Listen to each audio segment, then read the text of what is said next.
Hello students और BCom third year financial management में आज हमारा टॉपिक है न्यूमेरिकल। इसमें हमारा क्वेश्चन नंबर 2 होगा। आज कल क्वेश्चन नंबर 1 हो गया था।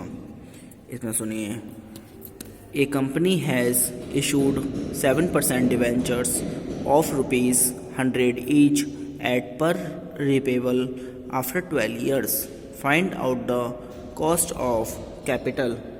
यानी कि एक कंपनी ने 100 रुपये वाले 7% ऋण पत्र सम मूल्य पर निर्गमित किए जो 12 वर्ष बाद शोधनीय हैं। पूंजी की लागत ज्ञात कीजिए। देखिए इसका सॉल्यूशन। सबसे पहले हम लिखेंगे इंटरेस्ट पेबल, यानी कि इसको आईपी बोलते हैं, इजिकल टू होगा face value into ROI. ROI का मतलब है rate of interest upon 100। Face value 100 हो गए इंटू 7% डिवेंचर, यानी कि ROI rate of interest 7 upon 100। 100 से 100 काट दिया, इजिकल टू ₹7 आ गया। फिर मैच्योरिटी वैल्यू यानी कि एमपी इजिकल टू ₹100 होगी। फिर नेट प्रोसीड एनपी, ये भी ₹100।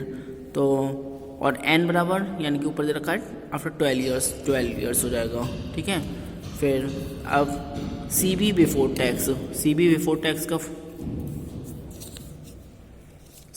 टैक्स का फॉर्मूला लगाएंगे। आई पी प्लस ऊपर M B minus N P upon N, फिर upon M B plus N P upon 2 into 100। इसमें इक्वल 7 प्लस आई पी है, देखो ऊपर 7 है, आई पी ऊपर 7 निकाला था हमने। उसके बाद है एम बी हमारा है 100 माइनस एन पी है 100 अपॉन एन है 12 अपॉन एम बी यानी 100 प्लस 100 अपॉन 2 इंटू 100। इसको करेंगे तो 7 प्लस पहले 100 माइनस करेंगे यानी कि 0 अपॉन 12, फिर अपॉन 100 और 100 को जोड़ेंगे यानी 200 अपॉन 2 इंटू 100। फिर 7 प्लस 0 में 12 से डिवाइड करेंगे तो 0 आएगा, अपॉन फिर 2 से 200 में डिवाइड करेंगे तो 100 आएगा इंटू 100 से 100 कट गया और 7 प्लस 0 यानी कि 7 आ गया। तो इक्वल 7% आंसर आ गया। नेक्स्ट क्वेश्चन है हमारा क्वेश्चन नंबर 3। इसमें सुनिए, a company has issued 7% debentures of ₹100 each at a premium of 6% for a period of 12 years. Find out the cost of capital.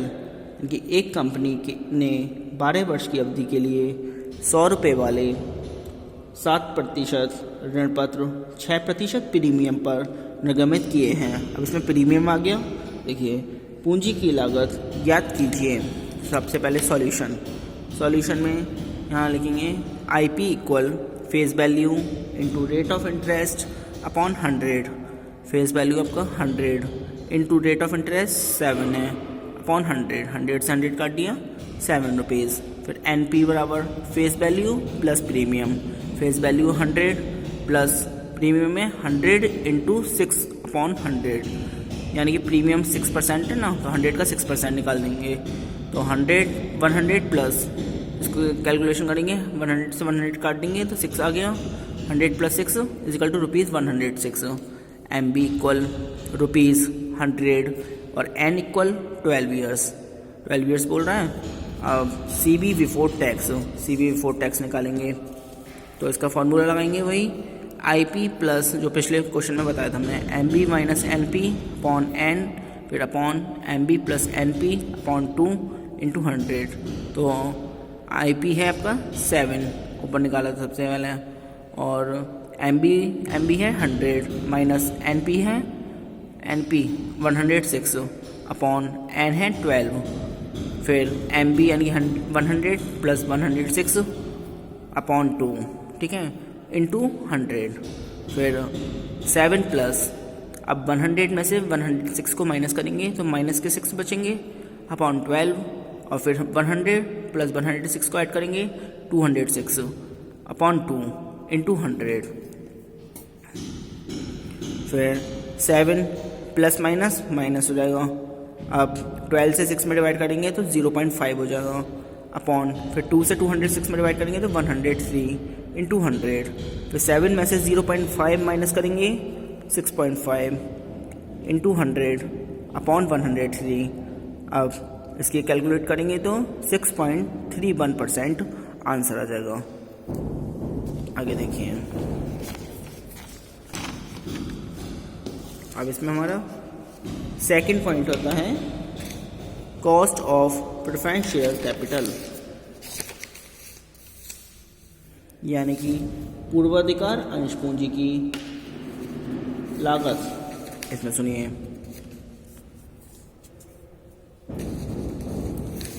ऋणपत्रों की तरह पूर्वाधिकार अंशों पर दिए जाने वाले लाभांश की दर इनके निर्गमन की अवधि पर ही निश्चित कर दी जाती है और कंपनी इसे चुकाने के लिए बाध्य होती है।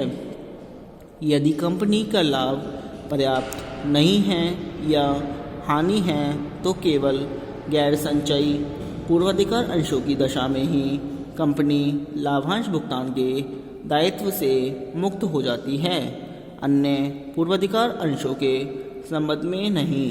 पूर्वाधिकार अंश पूंजी की लागत निकालते समय सामान्य सूत्र का ही प्रयोग किया जा सकता है, परंतु यह निर्धारित करना आवश्यक होता है कि पूंजी की शुद्ध राशि कितनी प्राप्त हुई है और देय लाभांश की रकम कितनी है, क्योंकि ऋणपत्रों की तरह पूर्वाधिकार अंशों को भी सम मूल्य पर, पट्टे पर या प्रीमियम पर निर्गमित किया जा सकता है।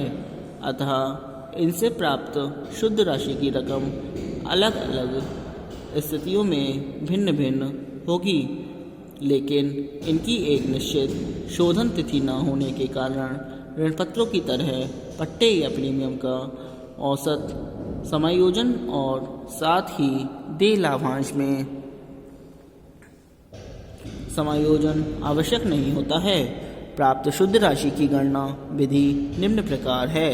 इसका सूत्र दे रखा है रे, CP ब्रैकेट में after tax is equal to PD upon NP into 100, जहाँ PD बराबर dividend on preference share, NP equal net proceed from preference share issues. अब इसमें नंबर आ है, जब पूर्वाधिकार अंशों का निर्गमन सम मूल्य पर हुआ हो तब NP बराबर होगा पर value minus expenses of issue, और नंबर बा है जब पूर्वाधिकार अंशों का निर्गमन प्रीमियम पर हुआ हो तब NP बराबर होगा पर वैल्यू प्लस प्रीमियम ऐड हो जाएगा माइनस एक्सपेंसेस ऑफ इशू। अब नोट, यह ध्यान में रखना होगा कि उपयुक्त प्रत्येक दशा में देय लाभांश PD की रकम वही होगी जो निर्गमन के समय अनुबंधित की गई होगी। अब आता है टैक्स इम्प्लीकेशंस, कर संबंधी मामले। इसका में सुनिए, पूर्वाधिकार अंश पूंजी ऋण पूंजी से इस अर्थ में भी भिन्न होती है कि ऋण पूंजी की लागत में कर से जो बचत होती है वह बचत पूर्वाधिकार अंश पूंजी के संबंध में उपलब्ध नहीं होती है। अतः सूत्र द्वारा निकाली गई पूर्वाधिकार अंश पूंजी की लागत हमेशा कर के बाद की ही लागत मानी जाती है। यदि हमें कर के पूर्व की लागत ज्ञात करनी हो तो निम्न सूत्र का प्रयोग करना पड़ेगा। ये सूत्र दे रखा है, cost of preference share capital before tax is equal to CP bracket में after tax upon 1 minus T। यहाँ पर CP बराबर cost of preference share capital after tax, T बराबर tax rate applicable to companies.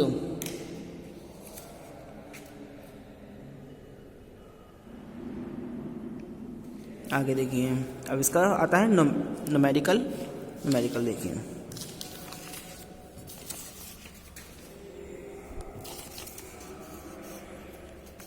जो हमने अभी method पढ़ाया था, इसी मेथड पर क्वेश्चन नंबर 4 है न्यूमेरिकल देखिए। Mohan limited issues 30,000 8% redeemable preference share of rupees 100 each. Cost of issue 3% of issuing price. Calculate cost of preference share capital after tax and before tax. Tax rate is 60% if preference shares are issued. First है eight पर और second है eight 10% premium. तो इसका मतलब सुनिए, मोहन ने 100 रुपये वाले 30,008% अशोधनीय पूर्वाधिकार अंश निर्गमित किए। निर्गमन की लागत निर्गमन मूल्य का 3% है। पूर्वाधिकार अंश पूंजी की लागत कर के पश्चात एवं कर के पूर्व ज्ञात कीजिए। निगम की दर 60% मानिए यदि पूर्वाधिकार अंशों की निर्गमन सम मूल्य पर हो, 10% प्रीमियम पर हो। इसमें अब आता है सॉल्यूशन, सुनिए। Issue of preference share eight पर यानी PD बराबर face value into rate of dividend upon 100। Face value यानी 100 इंटू रेट ऑफ डिविडेंड 8% ऊपर इंटू 100 अपॉन 100। तो इसको 100 से 100 काटेंगे, ₹8 हो जाएगा। फिर कॉस्ट ऑफ इशू बराबर 100 इंटू 3 अपॉन 100 इक्वल ₹3। फिर NP equal face value minus expenses on issue. तो 100 माइनस कॉस्ट ऑफ इशू अभी निकाला था हमने 3, तो इक्वल ₹97। फिर CP आफ्टर टैक्स बराबर होगा PD upon NP into 100। PD है आपका ऊपर निकालता 8 अपॉन 97 इंटू 100, इसकी कैलकुलेट करके आएगा 8.247%। फिर CP बिफोर टैक्स, इसमें होगा इसका formula CP after tax upon 1 minus tax rate. तो CP आफ्टर टैक्स हमने निकाला है अभी ऊपर 8.247 अपॉन 1 माइनस टैक्स रेट होगी आपकी 0.6। तो 8.247 अपॉन 0.4 इजिकल टू 20.6175%। सेकेंड होगा issue of preference share eight 10% premium. PD equal face value into rate of dividend upon 100। तो 100 इंटू 8 अपॉन 100 इक्वल ₹8 हो जाएगा। फिर premium on issue 100 into 10 upon 100 equal ₹10। फिर issuing price face value plus premium on issue 100 plus 10 equal ₹110। फिर cost of issue 110 into 3 upon 100 equal ₹3.30। फिर NP equal face value plus premium on issue minus expenses on issue. तो 100 plus 10 plus minus 3.30 equal ₹106.70। फिर CP after tax equal PD upon NP into 100। PD है आपका 8 upon NP है 106.70 into 100, इसकी calculate करके आएगा 7.4976%। फिर CP before tax CP after tax upon 1 minus tax rate 7.4976 upon 1 minus 0.6। 7.4976 upon 0.4 इसका हो जाएगा 18.744%। आज के लिए इतना ही। Thank you very much.